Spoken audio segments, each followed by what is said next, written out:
Eucharia is that green snake in the green grass killing her villagers, but no one knew. This is because she always appeared as an angel, but in her heart, she is their greatest enemy.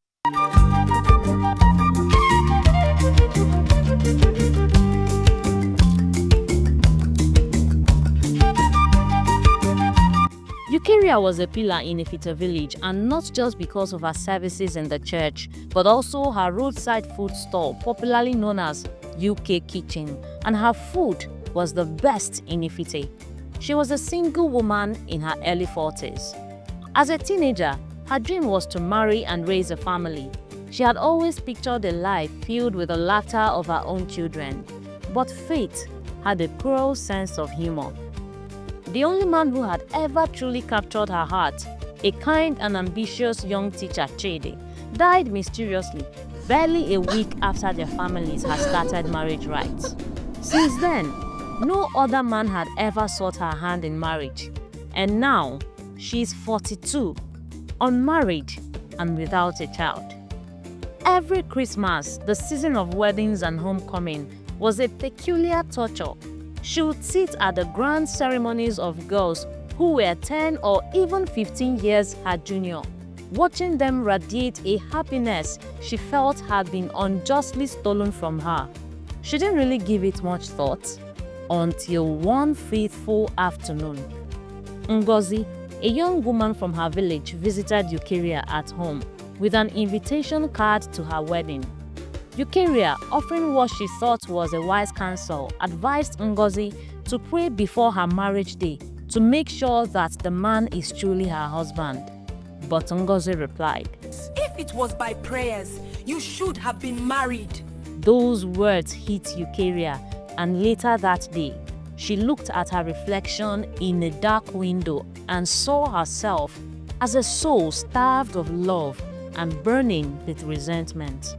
In that moment, her fragile faith snapped. The angel died, and the snake was born. She vowed that no young lady in her village would walk down the aisle and find the happiness she was denied until she, Eucharia, was married.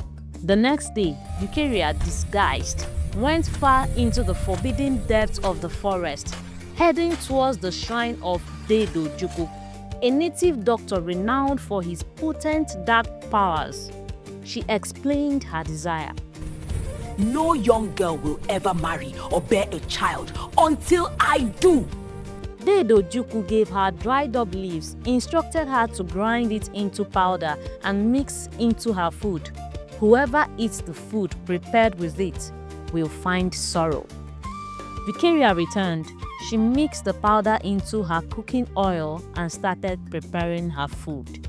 The course was immediate. It started with Ngozi, the girl who had mocked her. Exactly 1 week before her wedding, her fiancé, Emeka, suddenly announced he couldn't go through with the marriage.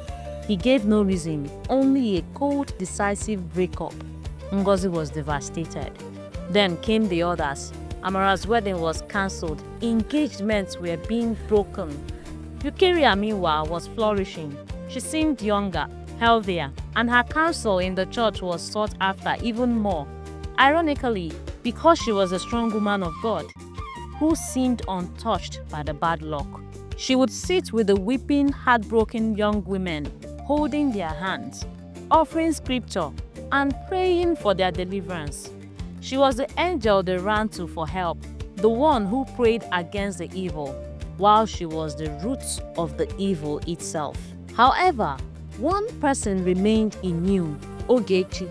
She was a fiercely independent student who had recently returned home, known for her sensitive stomach and her habit of cooking her own simple meals. For years, Ogechi had politely refused to eat any food from Eucharia's store. This immunity did not go unnoticed by Eucharia. While the rest of the village wilted, Ogechi was vibrant and happy. Her successful engagement to a kind, wealthy man, Kelechi, proceeding smoothly.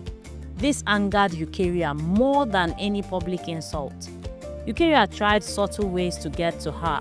She sent Ogechi's gift bowl of soup, claiming they were special church blessings, but Ogechi politely rejected them. Every means Eucharia used failed, increasing the anger in her heart. Ogechi, meanwhile, was too consumed by her wedding plans to suspect anything. Like everyone else, she saw Eucharia as a strong woman of God who provided necessary comfort in hard times.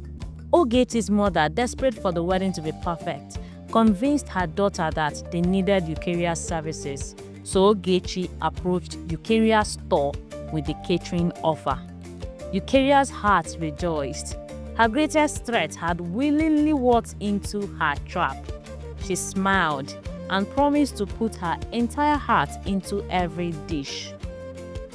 Eucharia began preparing a special concentrated batch of the cursed ingredient, saving it for the grand feast.